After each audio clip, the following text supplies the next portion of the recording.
வாங்க சார். உங்களுக்கு வாந்தி வர மாதிரியோ இல்லைன்னா ஏதாவது தலை சுத்துற மாதிரியோ இருக்கா? அப்படிலாம் எதுவும் இல்லை சார். சரி, மூச்சை நல்லா இழுத்து விடுங்க. இன்னும் கொஞ்ச நேரத்துல உண்மை என்னன்னு தெரிஞ்சிடும். அர்ஜுன், உன்கிட்ட இதே கேள்வி அவங்க கேட்கிறப்ப இருக்குன்னு பதில் சொல்லு. ஏன்பா? சொல்றா. சரி.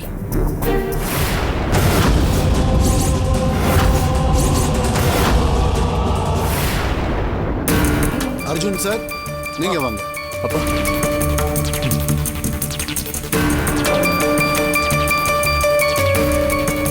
உங்களுக்கு எப்படி சார்? உங்களுக்கு வாந்தி, மயக்கம், தலை சுத்தல் இந்த மாதிரி ஏதாவது இருக்கா? ஆமா சார்.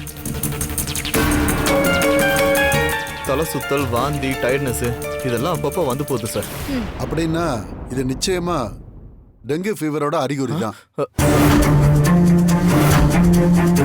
உங்களுக்கு ஒரு சில டெஸ்ட்டுகள் எடுக்கணும் சார். பிரைவசியா ஒரு ரூம் வேணும் சார். இந்த ரூமை யூஸ் பண்ணிக்கோங்க. சரி, ஓகே சார். அண்ணே, நீங்க போங்கண்ணே. வாங்க போங்க. வாங்க சார்.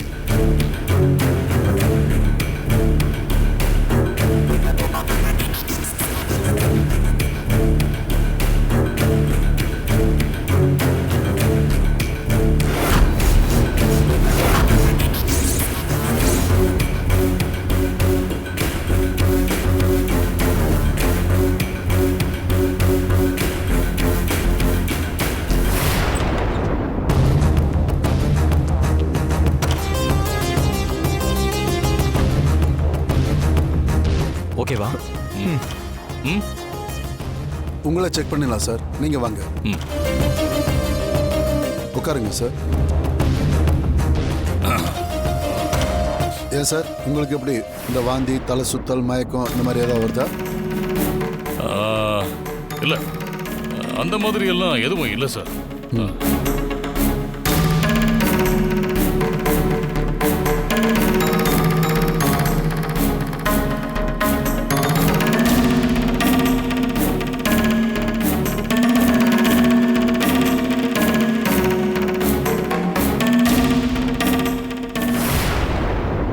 சரி சார், நீங்க போலாம்.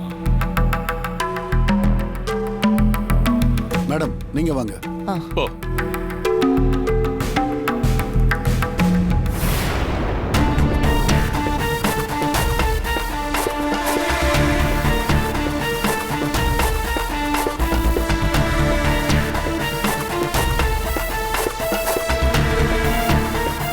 நீங்க போலாம் மேடம்.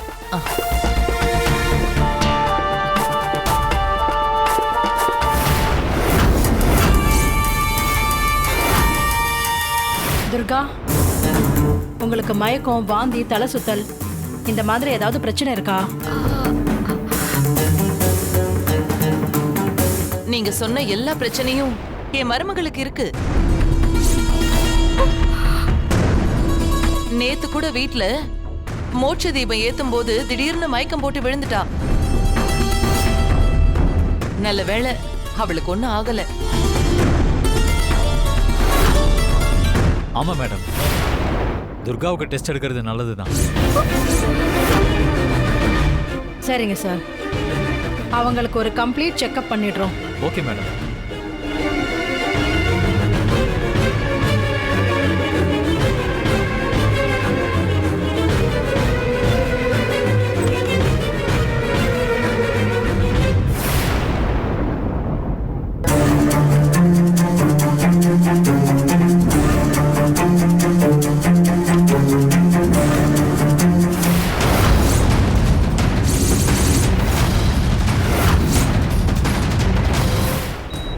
வாமா, வாங்க.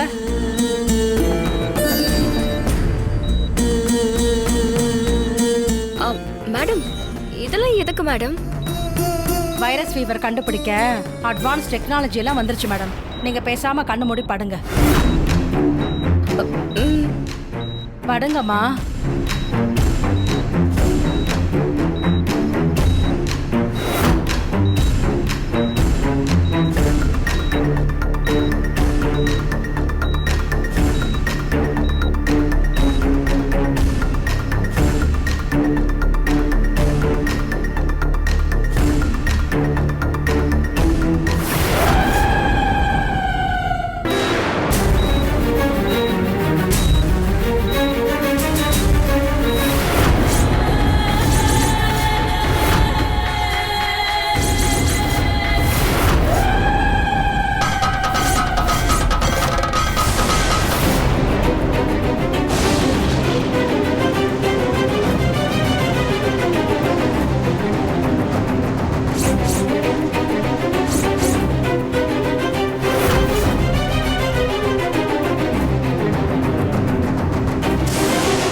திடீர்னு பூஜை நேரத்துல இப்படி இடி இடிச்சு மின்னல் வெட்டி காத்தடிக்குது.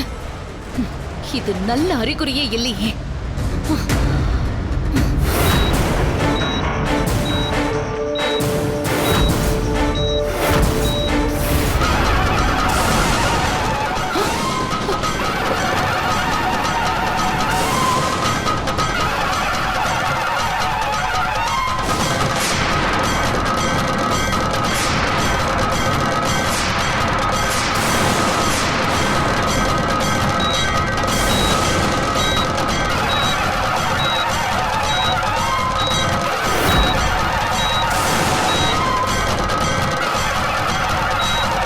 எப்படி காத்தடிக்குது ஒண்ணுமே புரியல.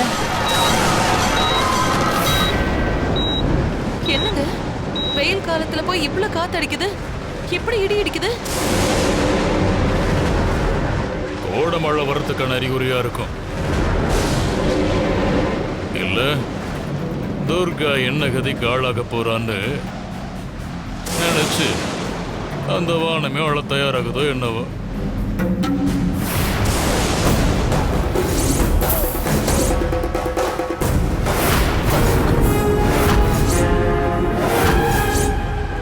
ஒண்ணுமே புரியல, என்னன்னே தெரியல. இப்படி காத்தடிக்குது. சரி சரி, வந்த வேலையை பாப்போம். சீக்கிரமா ஆரம்பிங்க.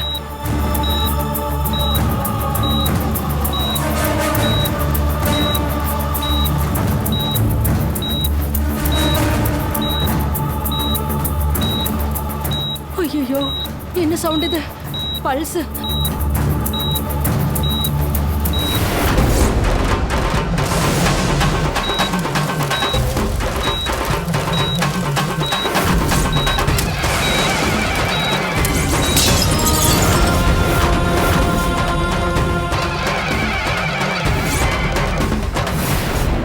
ஐயோ, என்னாச்சு மேடம்? ஒன்னும் இல்லம்மா, டெக்னிக்கல் ஃபால்ட்டு. நான் சொல்ற வரைக்கும் கண்ணை திறக்காதீங்க. ம், சரி. வா வா போலாம் போலாம்.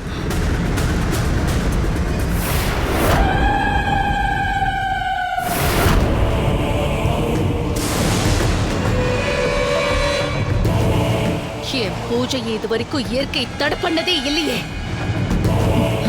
துர்கா கர்ப்பமா இருக்காளான்னு தெரிஞ்சுக்க நான் நடத்துற இந்த பூஜையில ஏன் இப்படி ஒரு இடையூறு வரணும்? ச்சே. என்னாச்சு என்னாச்சு? Madam madam madam madam madam என்னாச்சு மேடம்? ஏன் அவ்வளவு பதட்டமா ஓடி வரீங்க?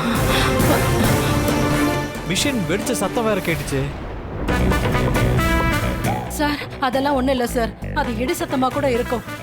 நாங்க செக்கப்ப முடிச்சிட்டோம் சார், கிளம்புறோம். வாங்க வாங்க வாங்க. மேடம் போகாதீங்க. என்ன சார், என்னாச்சு? டாக்டர் என்னாச்சு?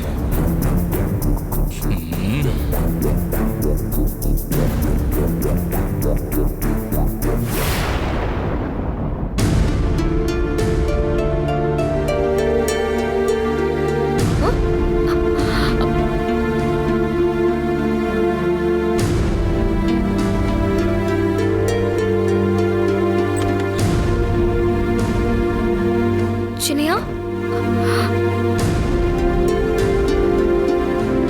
என்னாச்சு துர்கா? ரிசல்ட் பத்தி எதுவுமே சொல்லாம போறாங்க. என்னாச்சுனே தெரியல சின்னையா. திடீர்னு ஒரு மாதிரி ஆயிட்டாங்க. என்கிட்ட கூட எதுவுமே சொல்லல. கிளம்பி அவங்களா வெளியில போயிட்டாங்க.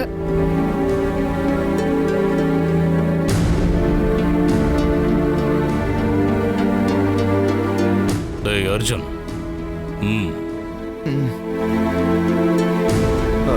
அசோக், ஆ? துர்காவுக்கு நார்மலா இருந்திருக்கும். அதான் எதுவும் சொல்லாம போயிருப்பாங்க. நீ ரொம்ப யோசிக்காத, ஃப்ரீயா விடு. இல்லண்ணே, அவங்க டேய் விடுறா. உனக்கு ஏதாவது வேலை இருந்தா போய் பாரு. ம் சரி தள்ளு. துர்கா, உனக்கு ஏதாவது வேலை இருந்தா போய் பாரு. போ, நீயும் போ. வா.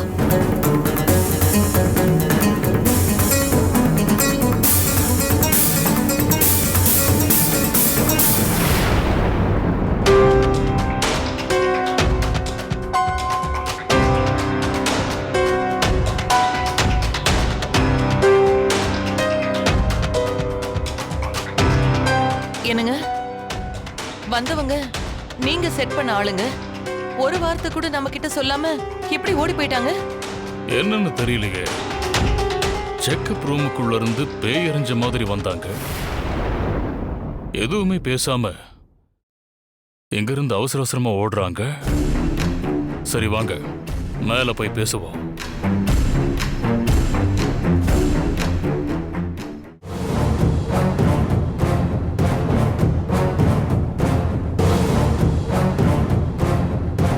என்னங்க, ம், அந்த டாக்டர் எங்க சொல்லாம கொல்லாம ஓடி போயிட்டா? நானும் உன் கூட தானே இருந்தேன். எனக்கு மட்டும் எப்படி தெரியும்? அப்பா, அந்த டாக்டருக்கு ஃபோன் பண்ணி எதுக்கு அப்படி போனீங்கன்னு கேளுங்கப்பா. அப்பா சீக்கிரம் பண்ணுங்கப்பா. சரி பண்றேன்.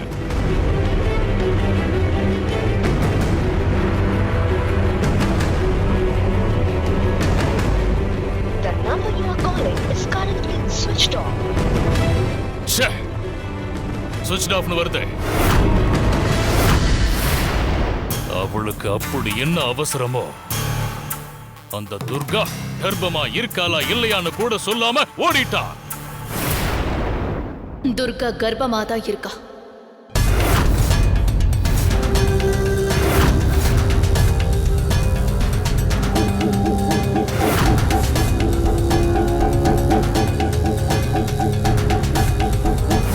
புரியலையா? துர்கா கர்ப்பமா தான் இருக்கா.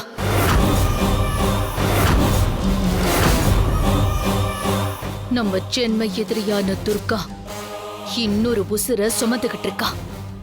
உண்மையாவா சொல்ற? ஆமா,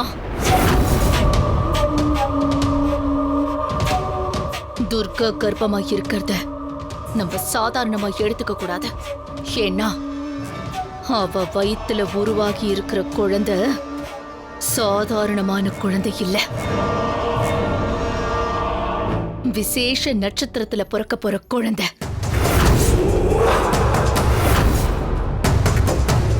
மகா சக்தி படைச்ச குழந்தை. அரிதினும் அரிதான கிரக அமைப்புல அந்த குழந்தை பிறக்க போகுது. அந்த குழந்தையோட வீரியத்துக்கு அளவே இருக்காது. அதுக்கு ஒரு உதாரணம் சொல்றதா இருந்தா, அந்த குழந்தை கருவுல இருக்கும் போதே என்ன சோதிச்சு பார்த்துடுச்சு. என்னம்மா சொல்ற? ஆமா, துர்கா கர்ப்பமா இருக்காளா இல்லையான்னு தெரிஞ்சுக்க நான் நாகவனத்துல நடத்தின பூஜைய அந்த குழந்தையோட சக்தி தடுத்து நாசமாக்கிருச்சு.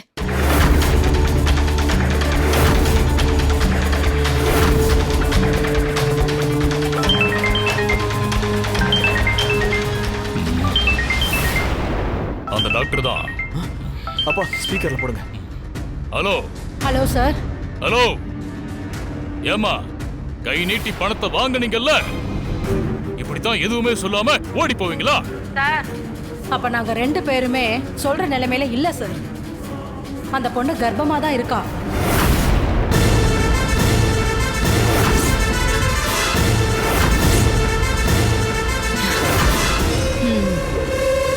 அதை விட முக்கியம், அந்த பொண்ணு வயசுல இருக்கிற குழந்தை சாதாரண குழந்தை இல்ல சார்.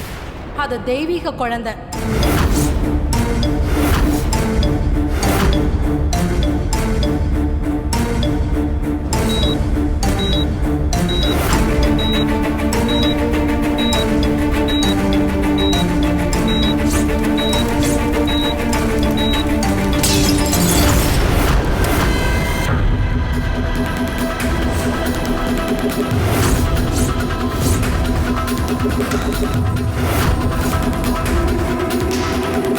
சார், அந்த மாதிரி ஒரு ஹார்ட் பீட் சத்தத்தை நான் இதுவரைக்கும் எங்கேயுமே கேட்டதில்ல சார். பக்கு பக்கு பக்குன்னு வெடிக்குது. கேட்கவே பயங்கரமா இருந்தது சார். என் கூட இருந்தவளுக்கு அந்த சத்தத்தை கேட்டு இப்ப அவளுக்கு காதை கேட்கல சார். தயவு செஞ்சு இதுக்குள்ள எங்களை இழுக்காதீங்க சார். எங்களை விட்டுருங்க சார்.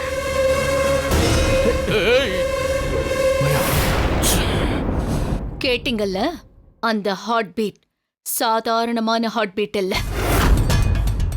இந்த பிரபஞ்சத்தோட உச்சபட்ச மந்திரம். அந்த குழந்தையோட சக்தி தான் அந்த மிஷினையே தீப்பிடிக்க வச்சிருச்சு. நீ சொல்றத கேட்டு எங்களுக்கு அடி வயிறு தீ பிடிக்கிற மாதிரி எரியுது. இதுக்கே இப்படின்னா இதை விட பெரிய விஷயம் ஒண்ணு இருக்கு. பெரிய விஷயமா? அது என்ன?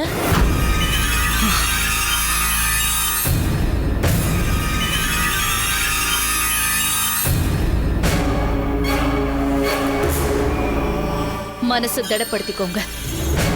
துர்காக்கு பிறக்க போற அந்த குழந்தையோட கையால தான் ஜமீன் ஐயாவோட மரணம் நிகழப் போகுது.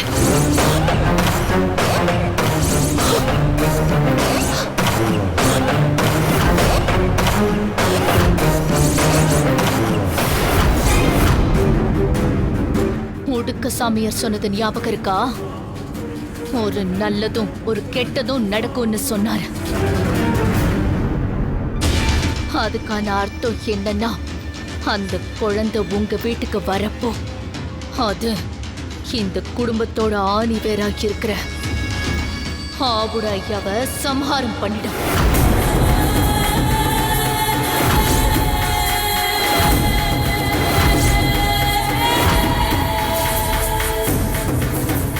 மாயா, அந்த குழந்தைக்கு எப்படி அப்படி ஒரு தெய்வ சக்தி கிடைச்சது? சரியான கேள்வி கேட்டிருக்கீங்க. அந்த குழந்தை 3 ஜென்மத்துக்கும் முந்தைய ஒரு ஆத்மா. அது திரும்பவும் பிறப்பெடுத்து வரப்போகுது. அந்த குழந்தைக்கும் எனக்கும் முன்ஜென்ம பந்தம் ஏதாவது இருக்கா? இருக்கு.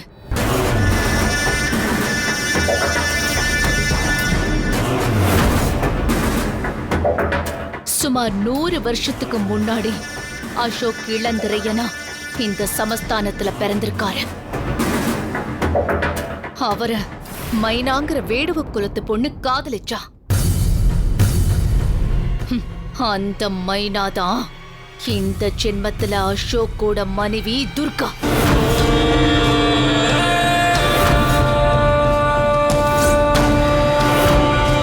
இளந்திரையனை அடையறதுக்காக அவரோட முறப்பொண்ணு காந்தாரி துடியா துடிச்சா. அந்த காந்தாரி வேற யாரும் இல்ல, இந்த ஜென்மத்துல நீலாம்பரியா பிறந்து கனகாம்பரத்தால கொல்லப்பட்டவ. கனகாம்பரமா? அது யாரு? கனகாம்பரங்கிறது குழலிங்கிற ஒரு சாமியாடி பொண்ணு, மைனாவோட உயிர் தோழி. இளந்தரையனுக்கு ஆசைப்பட்ட மைனாவ அப்ப காந்தாரி கொண்டுட்டான். ஆனா இந்த ஜென்மத்துல கௌரிக்கு தங்கச்சியா பிறக்க வேண்டிய குழலிய நீங்க கொண்டுட்டீங்க.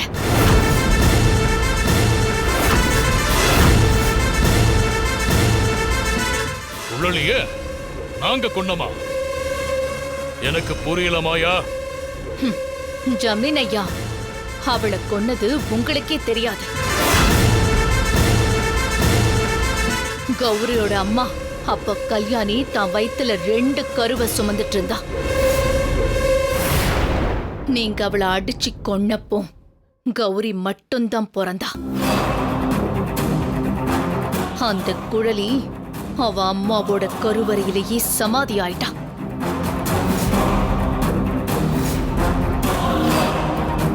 அவதான் ஆவியா வந்து உங்களுக்கு தொல்லை கொடுத்தான். அது மட்டும் இல்ல, கனகாம்பரமா வந்து நீலாம்பரிய கொன்னதும் அந்த குழலிதான்.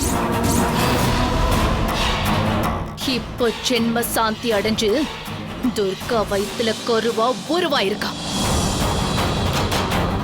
அவ பிறந்துட்டா. அவ கையாலதான் ஜமீன் ஐயாவோட உயிர் பிரியணுங்கிறது விதி.